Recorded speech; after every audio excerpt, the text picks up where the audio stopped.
The towering columns of the Jefferson County Courthouse rise against the Birmingham skyline. This building has witnessed decades of history, both the shameful days of segregation and the triumphant marches for civil rights.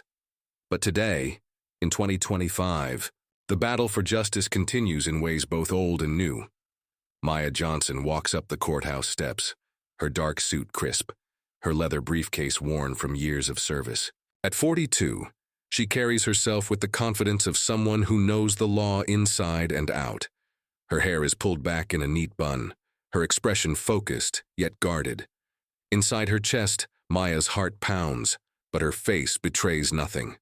15 years as a public defender has taught her to wear a mask of calm, especially on days like today. Maya has won an impressive 90% of her cases. Her reputation for thorough preparation and passionate advocacy is well known throughout Birmingham's legal community. Attorneys seek her advice, judges respect her arguments, clients trust her with their freedom. All judges except one, the Honorable William Harrison. Maya checks her watch and quickens her pace. In courtroom 4B, Judge Harrison presides like a king over his domain. At 63, his silver hair and stern demeanor give him an air of authority that most find intimidating. His family's name has been etched in Alabama's legal system for generations. The marble hallway echoes with footsteps and hushed conversations. Maya nods to several colleagues as she passes. Some offer sympathetic glances. They know she's headed to Harrison's courtroom. Through the heavy wooden doors, Maya enters the buzzing courtroom. Her gaze sweeps across the gallery, taking in the familiar scene. Court officers stand at attention. The court reporter readies her equipment. Attorneys shuffle papers, preparing for their cases. Judge Harrison hasn't arrived yet. Maya releases a small breath and heads to the defense table. Thomas Walker, a white attorney about Maya's age, approaches the bench when his case is called. Judge Harrison smiles, his voice warm. "Good morning, Mr. Walker. How's your father doing? I heard he was under the weather." "Much better, Your Honor. He asked me to thank you for the book you sent." "My pleasure. Now, what do we have today?" Their exchange flows easily. Casual, respectful, almost friendly. Harrison listens attentively as Walker presents his motion, nodding along, rarely interrupting. When Walker finishes, Harrison grants his request with minimal questions. "Well argued as always, counselor. Motion granted." Next comes Jessica Mercer, another white attorney. Again, Harrison's tone is pleasant, patient. He makes a small joke about baseball that has several people chuckling. The atmosphere shifts subtly when Maya's case is called. Harrison's smile fades. His posture stiffens. The temperature in the room seems to drop several degrees. Case number 2025 CR 4291 State v. Marcus Washington, announces the clerk. Maya rises, straightening her jacket. "Maya Johnson for the defense, Your Honor." Harrison barely looks at her. "Yes, Ms. Johnson, I see you're here again." The emphasis on "again" hangs in the air like an accusation. Maya represents 19-year-old Marcus Washington, who sits beside her in a borrowed suit that's slightly too big for his lanky frame. His hands are clasped tightly in his lap. His eyes, wide with worry, dart between Maya and the judge. Marcus was arrested for trespassing and resisting arrest after cutting through a parking lot of an upscale shopping center while walking home from his job at a nearby restaurant. The charges are excessive, the kind that could derail a young man's life before it truly begins. Maya knows the statistics. She's analyzed Harrison's sentencing patterns. For identical offenses, his sentences for black defendants average 40% longer than for white defendants. This knowledge sits heavy on her shoulders as she begins her argument. "Your Honor, we're filing a motion to dismiss the resisting arrest charge. The body cam footage clearly shows my client." Harrison cuts her off. "Ms. Johnson, are you suggesting the arresting officer filed a false report?" "No, Your Honor. If you'll allow me to finish, I'm quite familiar with how arguments work, counselor. I've been on this bench longer than you've had your law license." Maya pauses, recalibrates. "Yes, Your Honor. As I was saying, the body cam footage, which we've submitted as Exhibit A, shows that my client was compliant throughout the encounter. Ms. Johnson, your tone is inappropriate for my courtroom. Maya's tone hadn't changed. Several heads in the gallery turn in confusion. I apologize if I've given that impression, Your Honor. Maya's voice remains steady. To continue with my argument, you Howard graduates always come in with an attitude, Harrison mutters, just loud enough to be heard. The courtroom falls silent. Maya feels a flush of heat rise to her face. Howard University, her alma mater, is one of the most prestigious historically black universities in the country. In that moment, the veneer of civility cracks, revealing what Maya has always known lurked beneath. This isn't about her arguments or her client. This is about who she is, a black woman standing in a space where Judge William Harrison believes she doesn't belong. Marcus stiffens beside her, his eyes now fixed on the floor. Maya places a reassuring hand on his arm, while her mind races to find a path forward in a game where the rules have suddenly changed. Maya's fingers tighten around her pen as Judge Harrison's words hang in the air. Inside, a storm brews. Anger, humiliation, the weight of history. But her face remains composed. Years of practice have taught her that showing emotion in this courtroom would only feed Harrison's prejudice. Your Honor, if I may continue with my client's motion. Maya keeps her voice steady, professional. Marcus shifts uncomfortably beside her. His shoulders curl inward, making his borrowed suit seem even larger. Before court, he had asked Maya, "Will the judge be fair?" She had carefully answered, "I'll make sure your rights are protected." Now Marcus understands why she didn't promise fairness. Across the aisle, prosecutor Lisa Chen watches with growing discomfort. She and Maya have faced each other many times, tough opponents who nonetheless share a mutual respect. Today, Lisa's eyes convey silent apology as Harrison continues to interrupt Maya's arguments. Ms. Johnson, perhaps in your neighborhood, long-winded explanations are appreciated, but in my courtroom, we value brevity. Harrison's words drip with condescension. Maya's mind flashes back 25 years. She's 17, sitting in a courthouse, not unlike this one. Her father, James Johnson, stands before a different judge making arguments in a discrimination case. The judge sighs loudly, checks his watch, rolls his eyes, small gestures of dismissal that the transcript will never capture. That night, her father had explained, "Maya, there are two justice systems in America. Always has been. Some judges see a black attorney and automatically discount every word. Your job isn't just to know the law better than anyone else. It's to be so prepared, so precise, that they can't ignore you." Now Maya channels her father's wisdom as she shifts strategies. She becomes exceedingly polite, adding, "Your Honor" to every sentence, keeping her arguments brief and deferential. Your Honor, if it pleases the court, the precedent in State v. Williams clearly establishes that my client's actions do not meet the threshold for resisting arrest. Your Honor, I've provided relevant case law in my brief, specifically on pages 3 through 5, Your Honor. The courtroom clerk, a middle-aged white woman named Barbara who has served in this courthouse for decades, glances up from her computer. Her expression reveals nothing, but her fingers have stopped typing, her attention caught by the unusual tension. The bailiff, Officer Reynolds, maintains his position by the judge's bench, eyes forward, face impassive. But a muscle in his jaw twitches whenever Harrison makes another cutting remark. Harrison's next words slice through Maya's strategy. "Ms. Johnson, your hair is quite distracting today. Perhaps a more professional style would help you focus on relevant arguments." Maya's hand instinctively moves toward her neatly styled bun before she catches herself. Her hairstyle is immaculate, identical to those worn by several white female attorneys who appeared earlier. Lisa Chen clears her throat. "Your Honor, if I may address the defense's motion." "Yes, Ms. Chen, perhaps you can model proper courtroom demeanor for Ms. Johnson." Maya switches tactics again. She becomes direct, citing specific statutes and precedents without embellishment. When Harrison interrupts, she firmly but respectfully says, "Your Honor, I haven't completed my argument. Meanwhile, Marcus sits straighter, his dignity asserting itself despite his fear. He whispers, "Ms. Johnson, you don't have to take this for me." Maya whispers back, "This isn't just about today, Marcus."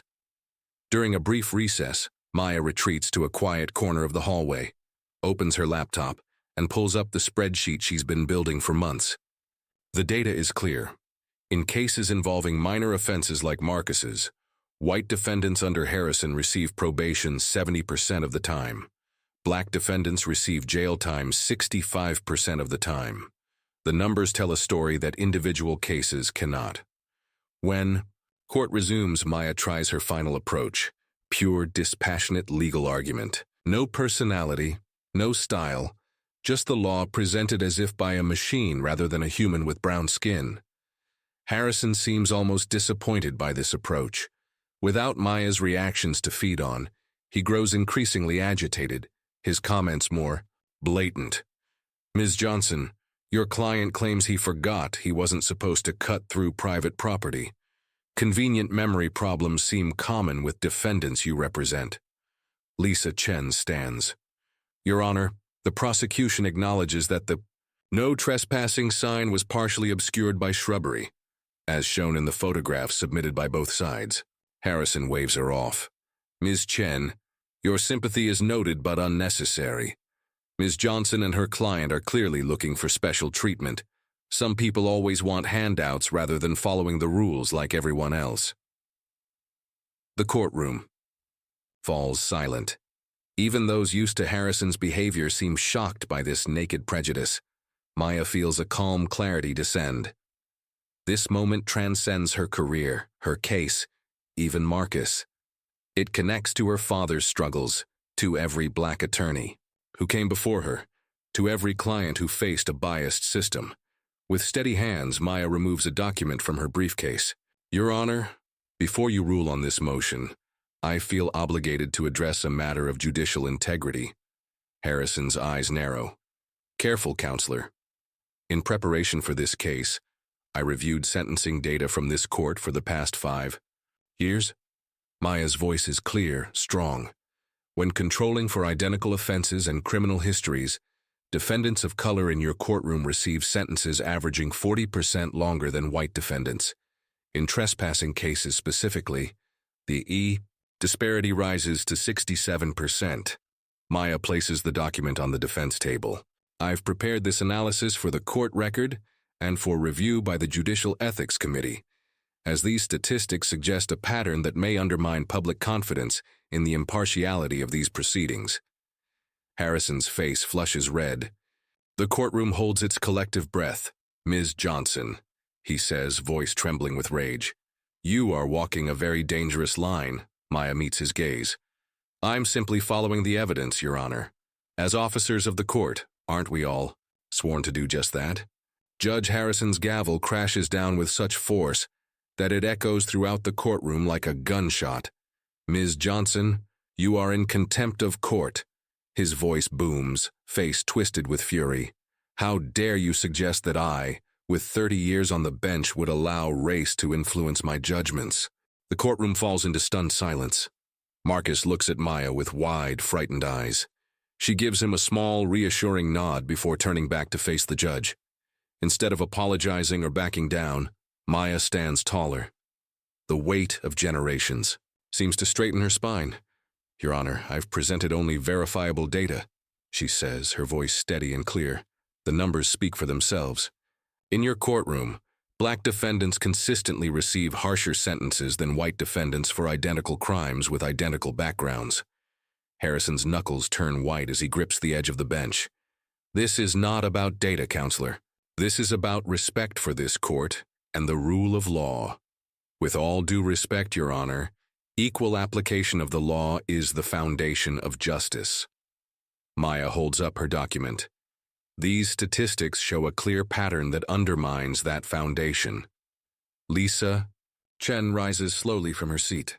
"Your Honor, as an officer of the court, I feel compelled to note that the prosecution has observed similar patterns in sentencing recommendations." Harrison points a trembling finger at both attorneys. "Ms. Chen, sit down. Ms. Johnson, you have..." 10 seconds to apologize for this outrageous display, or I will have the bailiff take you into custody. The seconds tick by in heavy silence. Maya remains standing, document in hand. Bailiff, arrest Ms. Johnson for contempt of court. She will spend 48 hours in county lockup to reflect on proper courtroom conduct. Officer Reynolds hesitates, then slowly moves toward Maya. Wait. A new voice cuts through the tension, quiet but firm.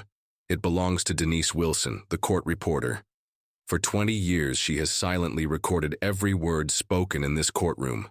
Your Honor, as the official court reporter, I am obligated to note for the record that I have documented all comments made today, including remarks about Ms. Johnson's hair, her alma mater, and statements comparing her client to people who want handouts. Harrison stares at her in disbelief. Ms. Wilson, you will confine yourself to recording these proceedings, not commenting on them. Yes, Your Honor, that's precisely what I've done. She taps her stenotype machine. Every word. Thomas Walker, the attorney who had such a friendly exchange with Harrison earlier, rises from his seat in the gallery. Without saying anything, he simply stands. Then Jessica Mercer stands. Then another attorney. And another, one by one. Lawyers throughout the courtroom, black, white, Asian, Hispanic, rise to their feet. No one speaks. Their silent presence speaks volumes. Harrison's eyes dart around the room, taking in this unprecedented display. For the first time, uncertainty flickers across his face. But systems of power do not yield easily to moments of moral clarity. Bailiff, proceed with the arrest, Harrison orders, voice cracking slightly. Officer Reynolds approaches Maya, conflict evident in his eyes. Ma'am, please turn around. Maya hands her case notes to Marcus and whispers instructions. Then she turns, placing her hands behind her back with dignity intact. The cold metal of handcuffs closes around her wrists with a definitive click. The sound echoes through the still silent courtroom. As Maya is led away, her head remains high. She makes eye contact with the standing attorneys, with Marcus, with the court reporter. Small nods pass between them, acknowledgments of what has transpired, what has been revealed, and what must happen next.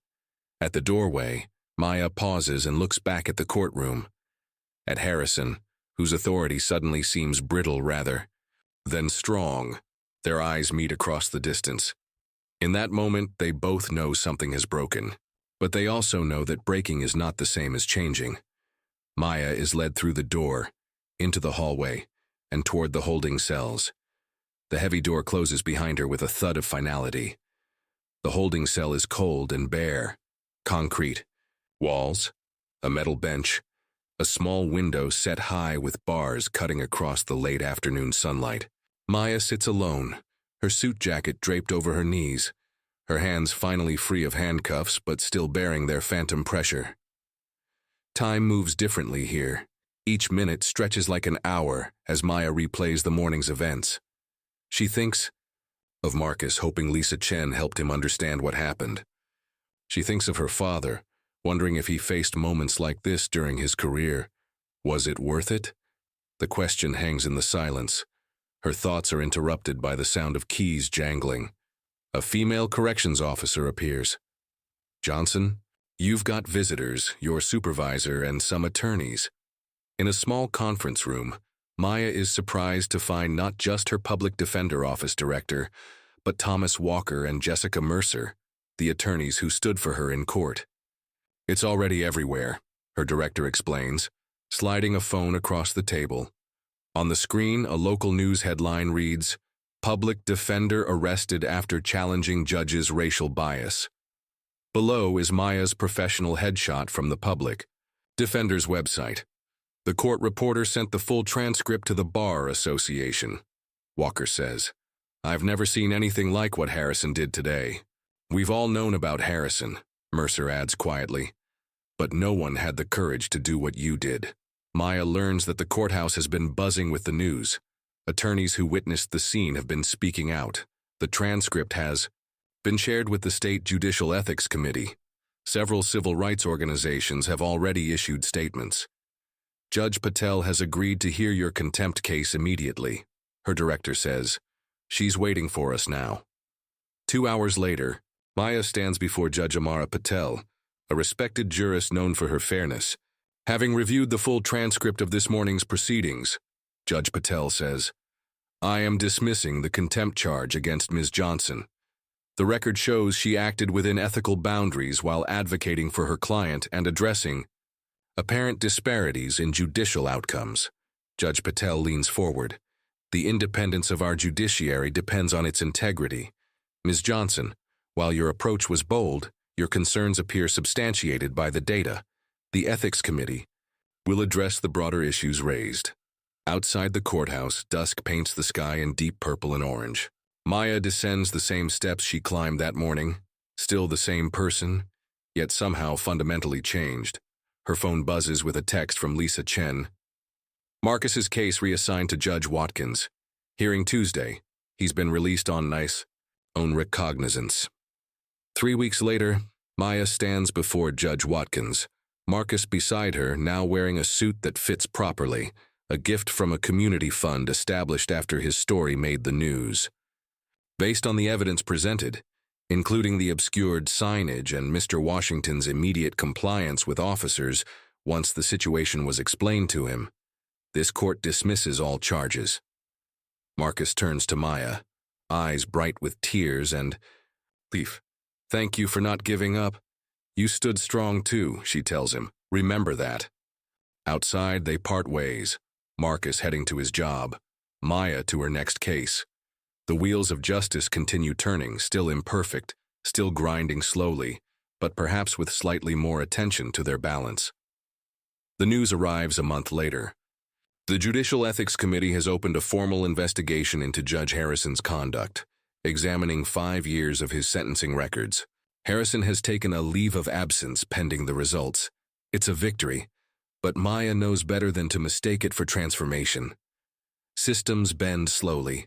Some days they snap back harder. On a bright Saturday morning, Maya stands before a classroom of black law students at her alma mater, Howard University. Their faces, eager, nervous, determined, remind her of herself 20 years ago. "The law's both a shield and a sword," she tells them. "Sometimes you'll use it to protect your clients from injustice. Other times you'll use it to cut through the injustice itself." A young woman raises her hand. "After what happened with Judge Harrison, aren't you afraid of retaliation in your career?" Maya considers this. "Of course, but here's what I've learned. Fear and courage aren't opposites. They're companions. The question isn't whether you'll be afraid. You will be. The question is whether you'll act anyway." As she drives home, Maya thinks about her father, about Marcus, about Judge Harrison, about the students she just met. She thinks about how change happens, not in grand, sweeping gestures, but in individual stands taken day after day, year after year. Justice remains imperfect, imbalanced, unequal. But today, in one courtroom for one young man, the scales tipped slightly closer to center. Today, some who previously stood silent found their voices. Today, those who once seemed untouchable learned that accountability can reach even them, and tomorrow Maya will return to court, briefcase in hand, ready to do it all again.